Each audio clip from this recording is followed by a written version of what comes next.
Alors, est-ce que les fils font aussi bien que les pères? Développons tout ça. Générique.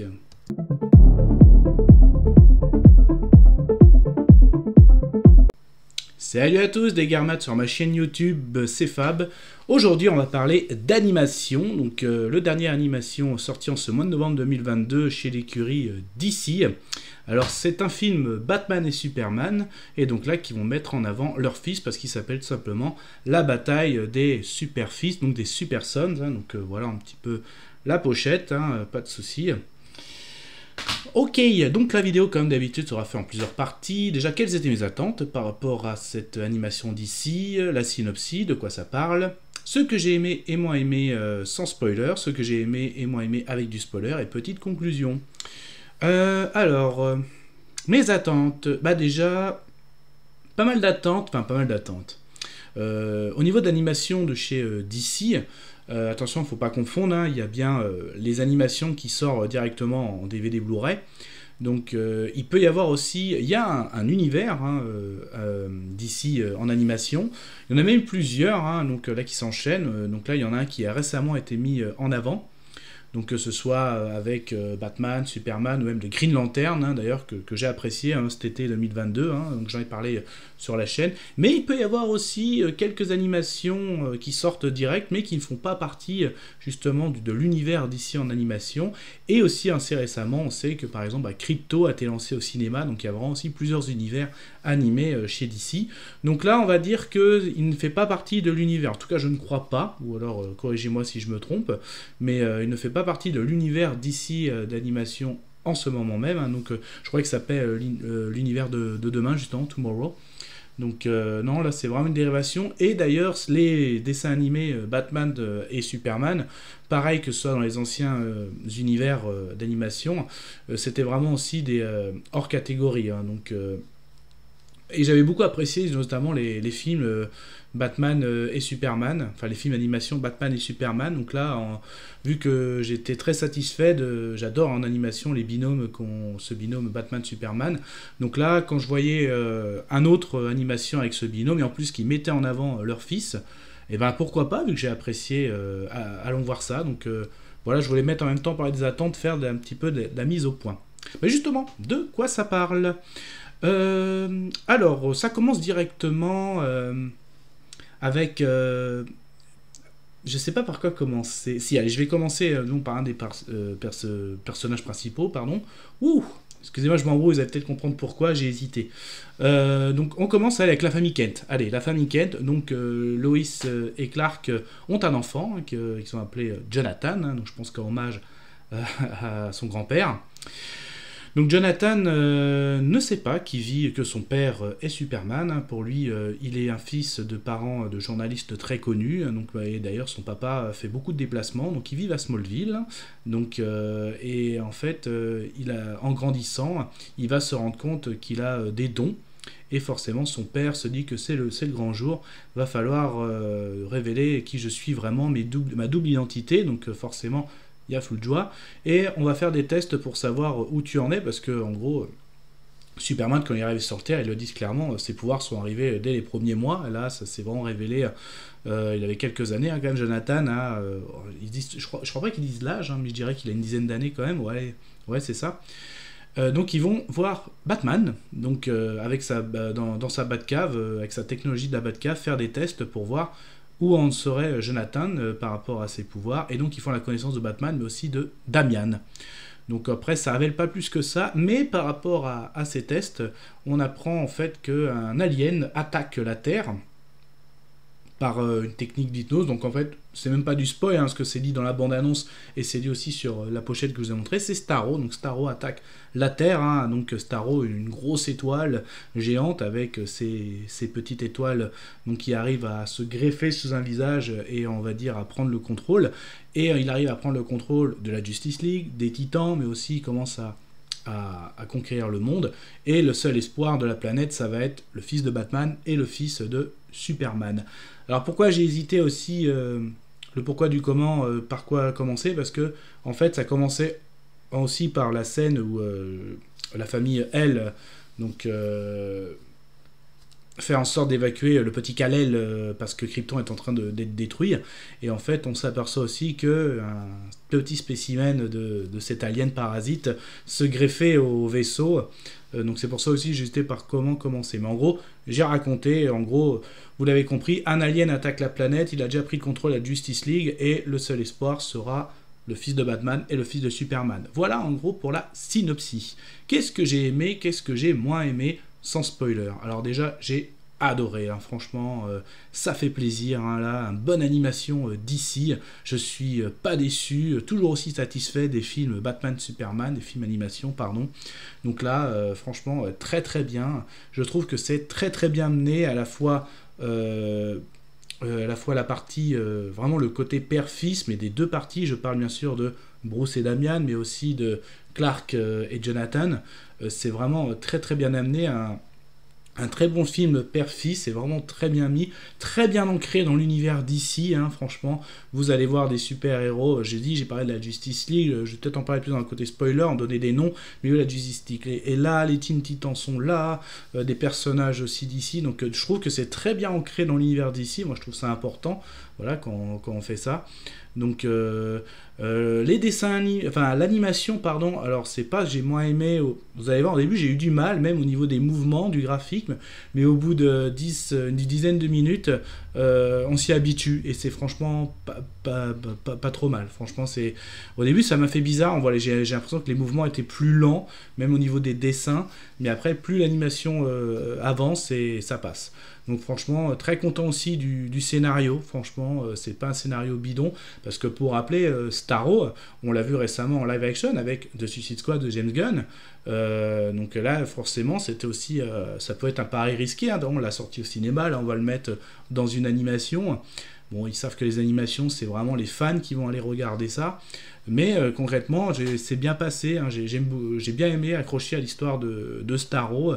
Limite même un peu mieux. Hein, donc pour vous dire, je trouvais que dans Suicide Squad, ça faisait un peu un gros jouet de salle de bain gonflable. Voilà, bon, après, c'était un peu l'univers décalé de Suicide Squad. Après là, j'ai trouvé vraiment pas mal badass. Hein, j'ai bien aimé aussi quand il prend les contrôles aussi bien de tout habitant sur Terre, hein, parce qu'on sait qu'il y a des extraterrestres aussi sur Terre, hein, voilà. Donc franchement, pas mal du tout. J'ai envie de donner du détail, mais du coup, là, il va y avoir un peu de spoiler, donc là, je vais laisser un petit temps d'attente. Ok, donc si vous restez, c'est que vous avez vu le film animation Batman Superman, la bataille des super-sons, des super-fils, et que vous voulez partager cet avis, ou alors vous en fichez complètement d'être spoilé. Qu'est-ce que j'ai bien aimé, qu'est-ce que j'ai moins aimé avec du spoil? Déjà, je vous ai dit, enfin, moi, ça m'a fait penser aussi le début de Jonathan avec Clark et Lois. Forcément, tu penses forcément à la série aussi Lois et Clark, donc en live action aussi. Donc ça aussi, c'est un risque, hein, le fait que la série marche bien. Là, tu mets ça en animation, ça peut faire un effet répété. Mais non, c'est bien passé parce que l'animation va vraiment au concret. L'animation, c'est rapide, donc ça va au concret et ça passe plutôt bien. J'ai beaucoup aimé d'ailleurs le personnage de Damian et de Bruce. Donc là, on est dans un univers aussi. Donc là, je suis en spoiler. Donc Lex Luthor est le président. La Justice League est présente. Les Teen Titans sont présents.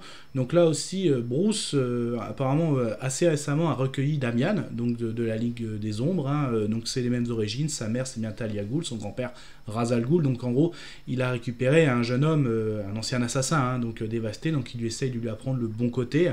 Mais c'est très froid entre le père et le fils, parce que le fils a été élevé en assassin. Hein. Donc j'ai beaucoup aimé aussi l'évolution. Donc quand on voit Clark qui a élevé dans l'amour son fils, mais qui est toujours absent, Damian aussi, il y a eu un père absent, il vient de le découvrir, mais lui a été élevé dans la haine. De toute façon, on sait que Batman, c'est un personnage sombre aussi, Superman, c'est la couleur. Donc je trouve que c'est très bien amené par rapport aux personnages principaux, les grands super-héros et aussi leurs fils. Ça, j'ai beaucoup aimé aussi. Alors, j'ai pas trop compris le décalage. Alors, Damian, il a une vache, donc il a une vache qui vit dans la Batcave, ça, j'ai pas trop utilité. Aussi, Damian, Bruce Wayne, enfin Batman, je pense a essayé de faire intégrer Damian chez les Teen Titans. Mais apparemment les Teen Titans ont fait un vote et ils n'ont pas voulu de lui, donc ça aussi. Donc les Teen Titans apparemment seraient composés. Donc il y a Wonder Girl, donc c'est avec eux qu'il a le plus de contact. Il y a Blue Beetle, il y a Changelin, Kid Flash, Aqualad, donc c'est une belle équipe aussi, hein. Donc c'est la Justice League, alors on voit, je crois qu'il y a Cyborg, on voit Martian Manhunter, on voit Green Arrow, c'est lui d'ailleurs un des premiers infectés, hein, parce que je vais en parler après justement, l'histoire de Starro. Ouais, je crois que c'est Hawkman aussi, on voit sur les écrans. Donc bon, après, s'il y a Wonder Girl, on se dit qu'il y a Wonder Woman. S'il y a Flash, parce qu'à un moment Superman fait justement, Barry s'en occupe. Donc voilà, on voit bien que c'est bien ancré. Donc ça, je dis, c'est un de mes points forts. Donc ça, j'ai bien aimé aussi, voilà, l'évolution des deux fils, hein. Donc forcément, c'est vraiment pas mal, hein. Même moment quand Batman est infecté, il veut infecter Damian, et justement, il veut l'infecter dans le dos, et là, quand il lui fait une super prise, il dit, attends, ma mère, elle m'a appris ça au berceau, bah oui, formé par les assassins, donc ça, c'est vraiment pas mal. Donc du coup, Starro, son histoire, donc effectivement, apparemment, il aurait dérivé parmi les météorites, donc dans l'espace, parce qu'en fait, il s'était greffé au vaisseau de Kal-El, donc alias Clark Kent, quand il a quitté Krypton. Et puis comme on sait, hein, quand il y a une pluie de météorites aussi qui a suivi, qui est arrivé sur Terre, en plus du vaisseau, et en fait ce Starro se serait dégreffé. Donc après, je sais pas comment il a fait, parce qu'il supporte pas la chaleur. C'est peut-être le petit que j'ai moins aimé, il supporte pas la chaleur, mais il a réussi à se greffer au vaisseau de Clark. Bon, enfin bref. Donc après, il a dû réussir à grandir parmi ces météorites, et un jour il a percuté la tour de guet ou la tour de contrôle de, je sais pas comment, ça dépend des traductions, de la Justice League, et il a infecté Green Arrow, et ça a été le début de son invasion. Voilà un petit peu comment ça s'est passé. Donc ça, c'était plutôt pas mal aussi, plutôt bien fait. Ça, j'ai vraiment, ouais, c'est bien aimé. Alors que après, justement, quand l'invasion se met en place, donc Batman et Superman sont affectés.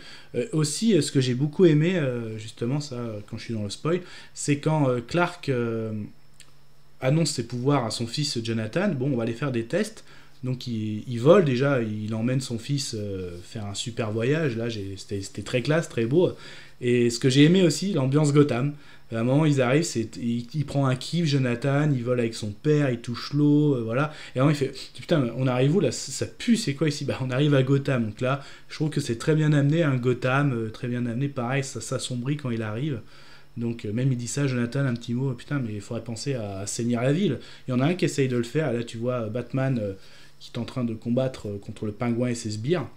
Et je trouve que P1 c'est très bien respecté la note de DC, parce qu'avant Jonathan dit à son père, bah quoi, tu vas pas l'aider? Non, il supporte pas que je l'aide sur son territoire un petit peu, et c'est exactement ça, c'est trop ça.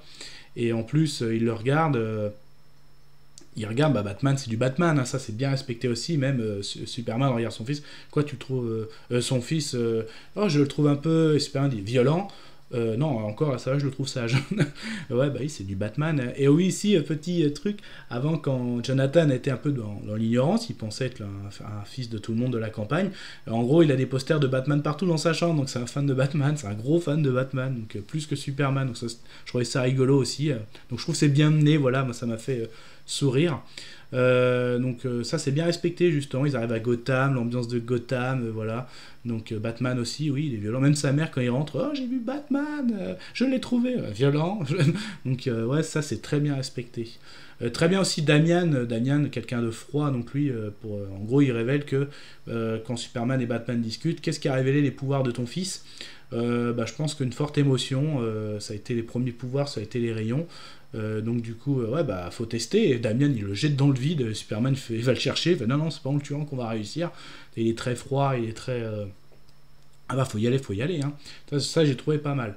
Bon, après vient l'invasion. Donc oui, Batman et Superman sont aussi infectés, hein. Même Lois au bout d'un moment est infectée. Et aussi, après, bah voilà, le seul moyen, je l'ai dit dans la bande-annonce, enfin je l'ai dit dans la synopsis, tout repose sur Damian et Jonathan. Donc, faut trouver un endroit, parce que justement, quand Damian a réussi à battre, enfin, à éviter d'être infecté, hein, je rappelle, Batman voulait l'infecter, il lui a réussi avec un batarang à couper, il a récupéré un échantillon, donc j'ai un échantillon, il faudrait l'analyser, et effectivement, bah, le seul endroit qui n'est pas encore infecté, et ben, Damian sait... Bah, beaucoup de choses que Batman lui a dit, hein, voilà, il l'a bien formé comme ils le disent. On va aller à la forteresse de solitude de Superman, donc ils y vont. J'ai adoré la scène aussi, parce que la forteresse est gardée par Crypto, j'ai adoré, hein, voilà. Souvent on voit Crypto qui est mis en animation vraiment que pour les enfants. Là, Crypto était bien badass, là j'ai bien aimé. Donc ça a failli mal finir, mais il n'y a pas que Crypto, il y a aussi Jor-El, intelligence artificielle, très bien aussi, hein, qui défend la forteresse. Donc grâce à lui, ils font une analyse. Donc effectivement, ils se rendent compte, ils font les liens que ça a commencé avec des dégâts un peu sur la tour de la Justice League. Il faut aller voir la Justice League, effectivement, tout le monde est infecté. Donc là, ils font ce qu'il faut, hein. Et justement, ils ont une autre information, c'est que Loïs a réussi à aller voir Lex Luthor en tant que président pour faire un message à tout le monde, pour prévenir. Elle a réussi notamment, elle savait que Lex était déjà infecté, ça j'ai trouvé ça pas mal, c'est du Lois Lane, et elle profite des caméras d'être en direct pour dire à son fils, leur point faible c'est la chaleur, donc, comme il sait qu'il a les rayons.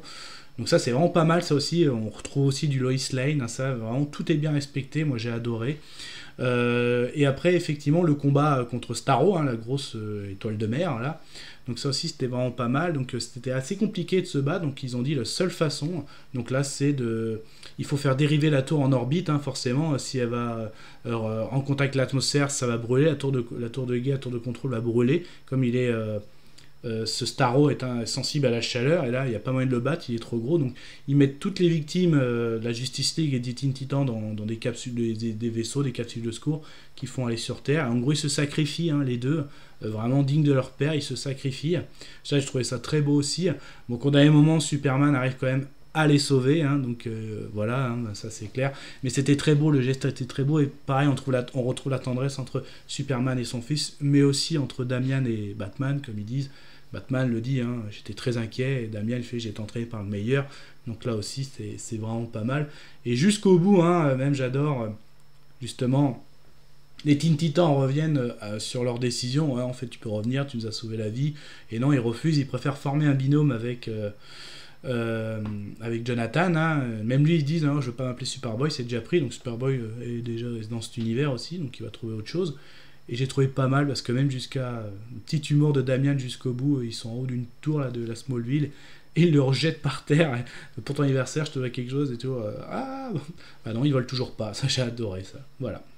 Je crois que c'est pas mal. Petite conclusion, franchement en animation d'ici très très bon. J'ai adoré le Green Lantern cet été dans l'univers. J'ai adoré aussi le Batman et le Superman. C'est du bon d'ici, là ça me fait extrêmement plaisir, j'espère que vous aussi ça va vous faire plaisir de voir du bon d'ici. Alors quand ce que je vois en animation, mais j'espère qu'en live action cinéma ça va envoyer du 2 fois plus, hein, franchement avec ce que ça annonce, j'ai hâte. Voilà, je pense que je vais pas aller plus loin au niveau de la conclusion, c'est très très bien, je vous le conseille fortement si vous êtes fan de DC, si vous êtes fan des animations, si vous êtes fan de Batman et Superman, vous serez servi de l'univers DC, mais comme d'habitude, faites votre propre avis. Kenavo.